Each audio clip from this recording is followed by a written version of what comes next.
Жұбайлар шаттығы Мұхаммед Ахмад Канған. Ерлі-зайыптылардың қосылуы. Қосылудың мағынасы мен түрлері. Әдетте қосылу сөзі ерлі-зайыптының жыныстық қатынасына орай айтылады. Қосылу мәселесі үкімге бөлінеді. Адал қосылу. Бұл еркектің өз әйелімен қосылуы. Демек, еркектің өз әйелін пайдалануы халал. Тіпті бұл жерде еркек үшін де, әйел үшін де құмарлықтарын басумен бірге сауап та бар. Аллах Тағала Муминун сүресінің басында мүміндердің сипаты жайлы: олар ұятта желдерін сақтайды, тек жұбайлары немесе күңдерінен ғана сақтанбайды. Не оларға сөгіс жоқ. Енді кім осыдан басқаны қаласа, міне солар шектен шығушылар деген. Мағынасы: мүмін адамның әйеліне немесе қол астындағы күніне қосылуында ешқандай ерсілік жоқ. Халал мен қанағаттанбай харам іске баратындар ғана күнәға батады. Өйткені олар Аллах Тағаланың харам еткен іс-амалын жасағандары үшін кінәланады. Исра Миғраж оқиғасына байланысты айтылған хадистерде сол күнде пайғамбар Мұхаммед саллаллаху алейхи уассалам Жәбірейілмен алейхиссалам бірге бір адамдардың қасынан өтеді. Олардың алдарындағы қазанда піскен етпен қоса иісі жаман шикі ет те бар екен. Олар піскен әрі дәмді еттен бас тартып, иісі жаман еттен жейді. Пайғамбар саллаллаху алейхи уассалам: «О Жәбірейіл, бұл не?» деп сұрайды. Жәбірейіл: «Бұл сенің үмбетіңнен болған адам. Ол адал әрі сүйкімді әйелі бола тұра, жаман әйелге келіп таң атқанша онымен түнейтін. Сондай-ақ адал сүйкімді күйеуін қойып, жаман еркекке келіп таң атқанша онымен түнейтін әйел» дегені айтылған. Әбу Зар, Аллах оған разы болсын, пайғамбар Мұхаммед саллаллаху алейхи уассалам: «Негізінде әрбір субханаллах деген сөз садақаға жатады. Әрбір алхамдулиллах деген сөзде садақа болады. Әрбір ла иляха илляллах деген сөзде садақа. Жақсылыққа бұйырған да садақа болады. Жамандықтан қайтарған да садақа. Сондай-ақ әйелдерің мен қосылуларың да садақа болады» деді. Сонда сахабалар: «О Аллахтың елшісі, біреуіміз өз құмарлығымызды бассақ та садақа бола ма?» деп сұрайды. Аллахтың елшісі, Алланың игілігі мен сәлемі болсын, егер оны хараммен жасаса күнә болмай ма? Сол сияқты халалмен жасағанына сауап болады деп жауап берген деген. Тағы да Әбу Зар, Аллах оған разы болсын, пайғамбар Мұхаммед саллаллаху алейхи уассалам: «Адам баласының әрбір буыны үшін күн сайын беретін садақасы бар» деп. Содан соң: «Жолдан бірер кедергіні алып тастауың да садақа, адамдарға сәлем беруің де садақа, жақсылыққа бұйыруың да садақа, жамандықтан қайтаруың да садақа, әйелімен қосылу да садақа» деген. Олар сахабалар: «О Аллахтың елшісі, адамның өз құмарын басқаны да садақа бола ма?» деп сұрайды. Сонда пайғамбар Мұхаммед саллаллаху алейхи уассалам: «Иә, егер сол құмарлықты Аллах харам еткен нәрсемен басса күнә болмай ма?» дейді.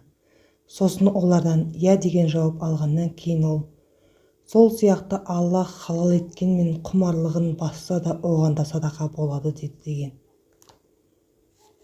Харам жолмен қосылу. Қосылудың бұл түрі зина, яғни жезөкшелік жолмен жасалады. Зина ең үлкен күнәлардың бірі. Көптеген аят пен хадистерде зинақорлық қоғамда бүлдіретін ең жаман істердің қатарына жатқызылып, зинақорларға қатал да тыюшы жаза белгіленген. Бұл жаза бойынша мұндай күнә жасаған бойдақ әйел мен еркекке 100 дүре соғылса, некелі кісілер тас боран етіледі, таспен атқыланып өлтіріледі. Аллах Тағала зина жасаушы әйел мен ердің әрбіріне 100 дүре соғыңдар. Егер Аллахқа, ақырет күніне сенсеңдер, оларға жұмсақтықтарың ұқсамасын, әрі екеуінің жазасын мүміндердің бір тобы көріп тұрсын» деген. Әбу Хурайра, Аллах оған разы болсын, пайғамбар Мұхаммед саллаллаху алейхи уассалам: «Зинақор зина жасап жатқан сәтте мүмін болмайды. Ұры ұрлық жасап жатқан сәтте мүмін болмайды. Араққор арақ ішіп тұрған сәтте мүмін болмайды» деді деген. Келесі бір хадисте Әбу Хурайра, Аллах оған разы болсын, пайғамбар саллаллаху алейхи уассалам: «Егер адам зина жасайтын болса, одан иманы кетіп, үстінде қалқып тұрады. Егер ол бұл ісінен тыйылып тәубасына келсе, иманы оған қайта оралады» деді деген. Абдуллах ибн Аббас, Аллах әкесі екеуіне разы болсын, пайғамбар Мұхаммед саллаллаху алейхи уассалам, егер әлдебір зинақорлық пен өсімқорлық таралатын болса, олар өздеріне Аллах тағаланың азабын тілеп алғаны деді деген. Аллах тағаланың зинаға жоламаңдар, өйткені ол анық арсыздық және жаман жол дегеніне белгілі. Қосылардан бұрын атқарылар іс. Жұбайлық өмірдің негізі болатын қосылу сәтінде жаңадан отау құрған екі жастың бірі-бірінен барынша ләззат алулары игі. Өйткені отбасының шырқы бұзылуының басы себебінің бірі осы ләззат ала алмаудан болуы мүмкін. Қосылудың ерлі-зайыптыға бірдей қызықты болуы үшін және олардың бұл қатынастан толық ләззат алу мақсатында қосылу ісіне кіріспе іспетті әсемдену, иіссу мен әтір жағынуды жатқызуға болады. Негізінде әсемдену мен иіссу, әтір жағу еркек пен әйелдің екеуін де бірдей тартымды етеді. Сұлулық көздің жауын алатын нәрсе. Көздің сұлулықпен тояттайтыны рас. Шариғатта мұсылман адам бауырларымен қауышарда хош иісті әрі әсем болып көріну үшін жұма және айт намаздарына, жалпы жиындарға әсемденіп, әтір жағып баруға міндетті. Ал ерлі-зайыпты екі кісінің арасындағы қатынаста да бұл іске аса мән берілген. Сондықтан әйелі күйеуінің алдында әсемденіп, хош иісті болғаны абзал. Әсемдік әйелді күйеуіне сүйкімді етеді. Ал иіссу жағуы күйеуінің қызығушылығын оятып, ынтықтыра түседі. Сондай-ақ өздері оңаша қалған сәттерде әйелдің күйеуі үшін әртүрлі киім киініп сәнденуі де жақсы. Әйел адамның алтыннан яки басқа да заттан жасалған зергерлік әшекей бұйымдарын тағып, опа-далап, сүрме сияқты косметикалық заттарды пайдалануы да әсемденуге жатады. Сонымен қатар шашты сәндеп тарау, қол-аяқтағы түктерді алу, дене мен ауыз тазалығына көңіл аудару, қолдықтың жағымсыз иісін кетіру де осы сәндену істерінің қатарына кіреді. Әлбетте, қызға тән құлын мүшеге нұқсан келтірмей, семіздіктен сақтанған жөн. Дене нәзіктігі сұлулық екені рас. Әйел адам осы айтылғаннан барлығын тек қана күйеуіне арналғаны ләзім. Себебі бөгде еркектерге ұнау үшін иіссу жағатын әйел күнәһар. Әсемдену мен иіссу себіну еркекті әйелге ынтықтыра түсетіні анық. Ал әйел адамның күйеуінен өзгені өзіне ынтықтыру харам саналады.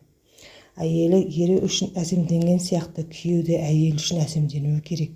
Себебі Аллах тағала ерлердің әйелдердегі хақтары сияқты әйелдердің де ерлерде де өз хақтары бар деген. Абдуллах ибн Аббас, Аллах әкесі екеніне разы болсын, осы аяттың үкімін орындап, әйелімнің мен үшін әсемденуін қалағанымдай өзімді әйеліме әсем көрінуді қалаймын деген.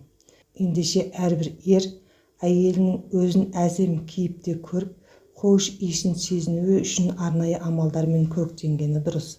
Шашты қысқартып, еріндері ашық болу үшін мұртты басып жүруі жарасымды. Әсіресе ауыз тазалығына ерекше мән беру қажет. Ерлі-зайыптылар осы айтылған істерді қосылу алдында жүзеге асырар болса, онда жарасымды өмірге қол жеткізуге жол ашылары ақиқат. Қосылу әдептері. Ғұламаларымыз, Аллах оларға рахметсін, қосылу әдептерін пайғамбарымыздың Мұхаммед саллаллаху алейхи уассалам хадистері мен бұрынғы өткен ізгі буын ғұламалардың өз сөздеріне сүйене отырып баяндағаны белгілі. Бұл жөнінде жазылған еңбектердің ішіндегі ең маңыздылары Иман ән Насайдың Ишрат ән Ниса, әйелдермен қатынас және Ғазалидің Әл-Ихият атты кітаптары. Қосылу әдептері көп болғандықтан олардың ең негізгілеріне ғана тоқтала кеткен жөн. Олар төмендегілер. Қосылудың алдында бисмиллах деп айту және дұға оқу. Абдуллах ибн Аббас, Аллах әкесі екеуіне разы болсын, пайғамбар Мұхаммед саллаллаху алейхи уассалам, әйелімен қосылмақ болған бірің Аллахтың атымен бастаймын, яғни бисмиллах. О Аллах, бізден шайтанды аулақ ет, әрі бізге нәсіп ететін перзенттен де шайтанды аулақ ет деп айтса, сөйтіп араларында перзент пайда болса, ол балаға шайтан мүлдем зиян тигізе алмайды деді деген. қосылудың кіріспе бойынша жасау. Жоғарыда айтылған қосылудың кіріспесін міндетті түрде орындау шарт. Әйелдің хошы болмай тұрған кезде жақындасуды қалап бірден іске кірісуге болмайды. Әйел еркекке беріліп, өзі де жақындасуды қаламайынша бастамау керек. Себебі бірінші бөлімде айтқанымыздай, әйел ер адам сияқты төсек қатынасына үнемі ынталы бола бермейді. Еркектің ізет пен сабыр танытуы. Әлбетте, қосылудың бір пайдасы құмарлықты басу арқылы ерлі-зайыптылар арасында жарасымды қатынас орнату екені рас. Төсек рахатын сезіну ері әйел ізет пен сабыр таныту арқылы қастерлесе ғана іске асады. Қатал әрі мейірімсіз еркектің әйел безіп, жанасуда жаны қаламайтыны анық. Еркек жарына төсекте ілтипат көрсеткені және құмарын басарда сабыр танытқаны жөн. Ерлі-зайыптылардың оңаша қалуы. Егер ерлі-зайыптылар қосылмақшы болса, міндетті түрде бұл істі оңашада жасағаны жөн. Қастарында тіпті жас сәбидің де болмағаны дұрыс. Ғұлама Мұхаммад әл-Абдари әл-Мадхал атты кітабында Абдуллах ибн Омар, Аллах әкесі екеніне разы болсын, егер әйелімен қосылмақ болса, бөлмеден емізулі баланы да шығарып қоятын еді деген. Ал кейбір ғұламалар тіпті үйде мысықтың да болмағаны жөн деген. Яғни мысықтың өзі де ескерілгеннен кейін басқасын сөз етудің қажеті шамалы. Әрине, бұл ескертудің мақсаты қарап тұратын бөгде көзден сақтандыру. Өйткені ұятты орынды міндетті түрде жауып, сырт көзден сақтану қажет. Осы орайда көптеген адамның немқұрайлылық танытуы себепті жете мән берілмей келе жатқан мына бір жайт назар аудартқымыз келеді. Көп қабатты пәтер үйлерде тұратын ерлі-зайыпты адамдар төсек қатынасына барарда терезелеріндегі перделерін жаппайтыны, көршілеріне именбейтіні рас. Кей жағдайларда олардың барлық әрекеттері жарық жанып тұрған терезелерінен айқын көрініп тұрады. Оның барлығы әдепсіздік пен салғырттықтың салдары әрі нағыз келеңсіз іске жатады.